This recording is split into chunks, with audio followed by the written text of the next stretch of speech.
आशा करता हूँ आप सब बहुत अच्छे होंगे। मेरा नाम है सिद्धांत अग्निहोत्री। स्टडी आईक्यू पे आपका बहुत बहुत स्वागत है। आज हम बात करेंगे ब्रेन फिंगर प्रिंटिंग की। ये इतनी न्यूज़ में इसलिए है क्योंकि हाथरस गैंग रेप जो हुआ था, जिसमें मैंने सेपरेट लेक्चर भी लिया है, बहुत ही दुखद घटना। जो चार अक्यूज्ड थे जिन्होंने 19 साल की लड़की के साथ रेप किया था, जिसका बाद में देहांत भी हो गया था, वो मर गई थी। बहुत ज़्यादा गुस्सा भी आपने देखा था कि सोशल मीडिया और मीडिया पे फूटा था, और मीडिया ने इस बार गजब का काम किया था। रात में अंतिम संस्कार कर दिया गया हिंदू मान्यताओं के खिलाफ, बट खैर छोड़िए वो सब। लेकिन हाथरस गैंग रेप के जो अक्यूज्ड हैं, अब उन पे ये ब्रेन फिंगर प्रिंटिंग टेक्नोलॉजी आजमाई जाएगी। तो ये क्या है? देखिए, ब्रेन की बात है तो it is neuro psychological interrogation. हम इसकी बात करेंगे। यूपीएससी के स्मार्ट कोर्सेज आते हैं 30 नवंबर तक। नो कॉस्ट ईएमआई है। अवेल करें। 8 से 10 बजे तक रात में मैं सारी क्वेरीज आंसर करता हूं। तो सीबीआई जो है, जो गैंगरेप हुआ था, उसकी जांच कर रही है, और ये अब ब्रेन फिंगर प्रिंटिंग टेक्नोलॉजी का सहारा लेगी। जो चार अक्यूज्ड है, अलीगढ़ जेल से उनको फॉरेंसिक साइंस लैब ले आया गया है गांधीनगर में। ये गांधीनगर में ही होता है, for mapping and polygraph test. हम बात करेंगे पॉलीग्राफ टेस्ट, जिसपे भी मेरा सेपरेट लेक्चर है। ये कैसे डिफरेंट है हम देखेंगे। इससे पहले हम कुछ सवालों के जवाब ले। टेलीग्राम पे मैं आ गया हूं। इस समय 11,900 सब्सक्राइबर हैं। आप यही वाला चैनल ज्वाइन करिएगा। तो दोस्तों, BEOS, brain electrical oscillation signature profiling, BEOSP या फिर BEOS जिसको बोला जाता है, ये इलेक्ट्रोफेलोग्राम टेक्निक है जिसमें जो सस्पेक्ट है उसके दिमाग से हम ये देखते हैं कि इसने वो क्राइम किया है कि नहीं किया है। इस टेक्निक में इलेक्ट्रोफेलोग्राम, EEG, इसमें हम ह्यूमन ब्रेन के बिहेवियर को स्टडी करते हैं। ह्यूमन ब्रेन का इलेक्ट्रिकल बिहेवियर। अब आप बोलेंगे सर, हमारे दिमाग में भी बिजली दौड़ती है। बिल्कुल, आपके दिमाग में एनर्जी है। टेस्ला बोलते थे ना कि आप दिमाग से बल्ब जला सकते हैं। आपके दिमाग से इलेक्ट्रिक पल्सेस निकलती हैं, इलेक्ट्रोमैग्नेटिक रेडिएशन। इसीलिए तो बोलते हैं ना भैया, पॉजिटिव सोचो। ठीक है? तो आपकी जो ह्यूमन ब्रेन है, हम उसका इलेक्ट्रिकल बिहेवियर स्टडी कर सकते हैं। Our brain is just like universe, वो एक यूनिवर्स की तरह है। लेकिन इसमें भी जैसा पॉलीग्राफिक टेस्ट में होता है, इसमें भी जो कंसेंट है अक्यूज का, उसको पहले लिया जाता है। अगर वो मना कर देगा तो नहीं, उसका कंसेंट लिया जाता है।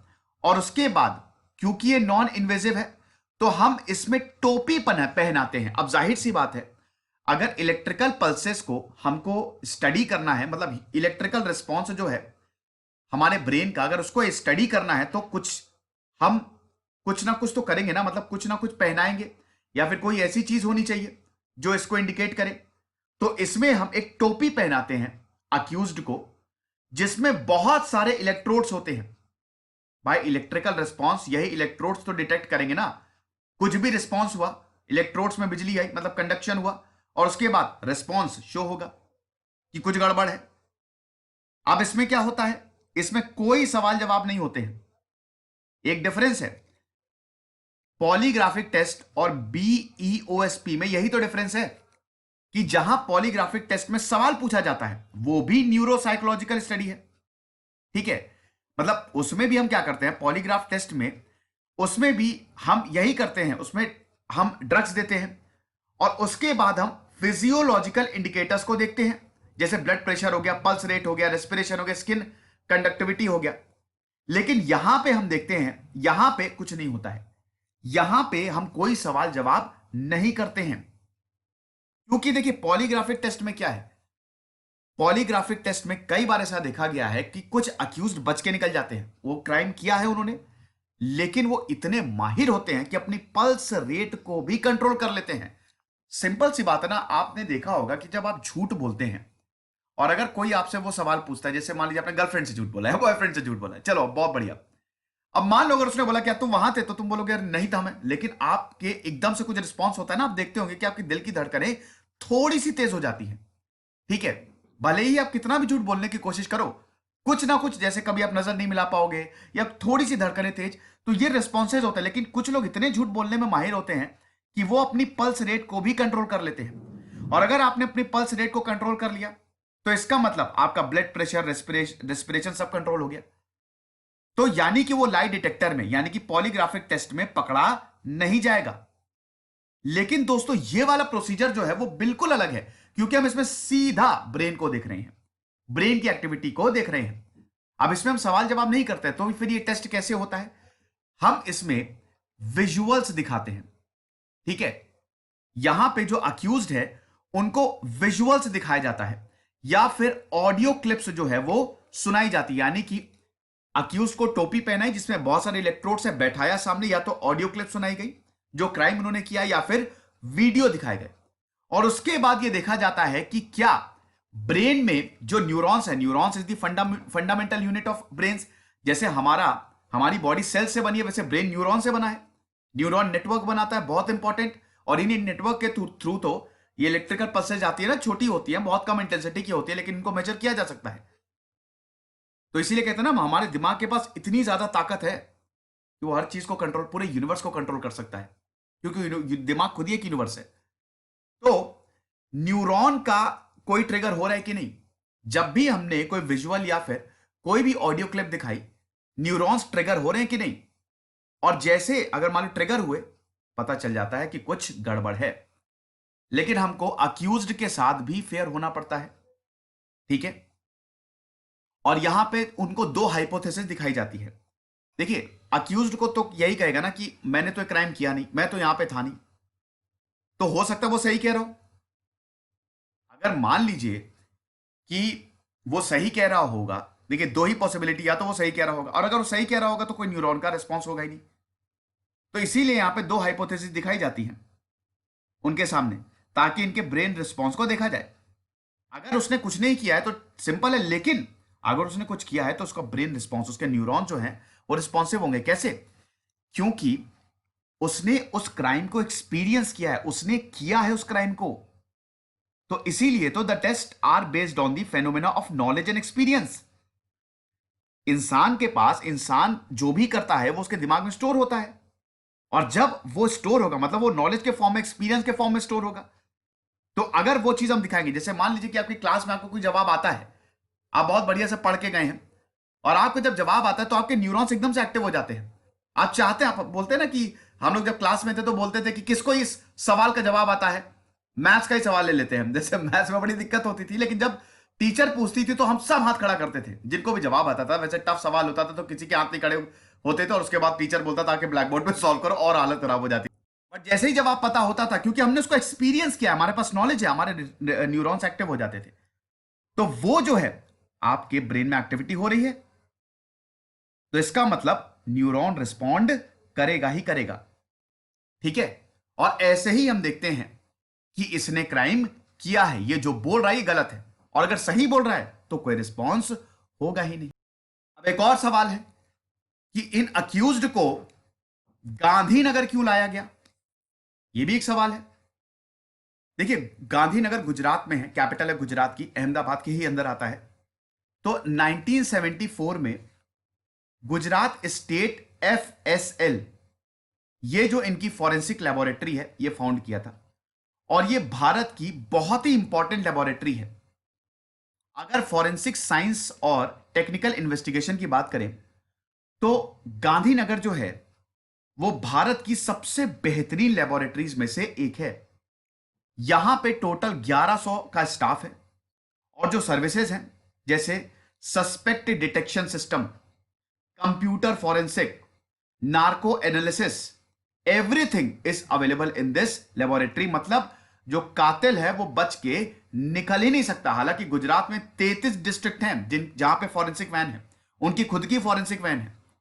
कहीं पे भी क्राइम होता है ना, सबसे पहले आप फॉरेंसिक वालों को फोन करते हैं ना, ताकि एविडेंस ना मिट जाए। यही भाई देखो कानून कैसे काम करता है। FIR फाइल हुई, उसके बाद होती है इन्वेस्टिगेशन, फिर चार्जशीट आती है, और फिर मुकदमा चलता है। सिंपल सी बात है, यही होता है।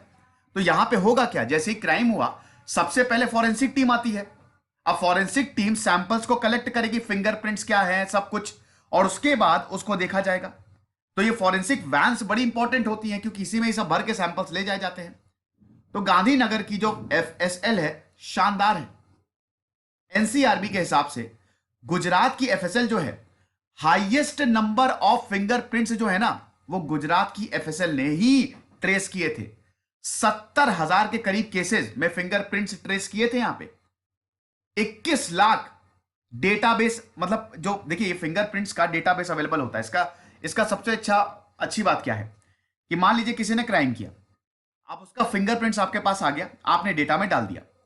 अब वही इंसान दोबारा क्राइम कर रहा है, उसके फिंगरप्रिंट्स आपके डेटाबेस में मौजूद हैं। होगा क्या, तुरंत फिंगरप्रिंट्स मिलाए, पकड़ लिया हमने उसे, जाके तुरंत पकड़ लिया। तो ये फिंगरप्रिंट्स वाला कंसेप्ट बड़ा इंपॉर्टेंट है। ये सब डेटाबेस में है और एफएसएल ने 21 lakh persons fingerprints in its database feed किया है। भैया अमित शाह ने तो बोला ही था ना, अमित शाह ने क्या बोला था कि 7,000 सीसीटीवी कैमरे हमने इंस्टॉल किए हैं 33, जो गुजरात के 33 डिस्ट्रिक्ट हैं। Centralised control and command centre है गांधीनगर में। तो इसीलिए गांधीनगर इतनी ज्यादा एफिशिएंट है, यहां पे हम लेके आते हैं इनको। बहुत सारे हाई प्रोफाइल केसेस, जैसे आरुषि मर्डर केस हो गया, गोधरा केस हो गया, शक्ति मिल गैंगरेप केस हो गया, और आपका ये अरे निठारी वाला, अरे बाप रे बाप, निठारी वाला केस तो दोस्तों मेरी रूह कांप गई थी जब मैंने निठारी केस के बारे में पढ़ा था। नौकर और मालिक का तो पता नहीं, लेकिन नौकर जो था, नौकर का नाम क्या था, नाम भूल गया मैं। वो बच्चों की मांस को खाता था, बच्चों को मार के उसके मांस को खाता था, वो नरभक्षी था कुकर में। अरे बाप रे, खैर आप देखिएगा, उसको पढ़िएगा।